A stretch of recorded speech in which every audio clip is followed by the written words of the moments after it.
Recognize what is evil.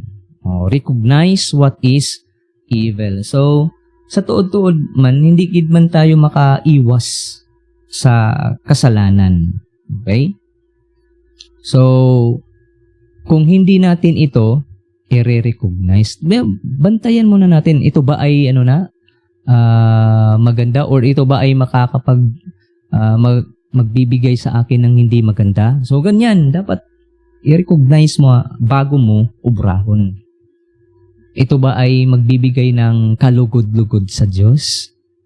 Yan. Pero hindi naman ibig sabihin na hindi tayo dahil nagkakasala tayo. Pero dapat bantayan mo muna para hindi tayo magkasala. Ito ba ay maganda para sa Panginoon? Kung sa tingin mo, hindi ito maganda, so iwasan mo. So, yan po.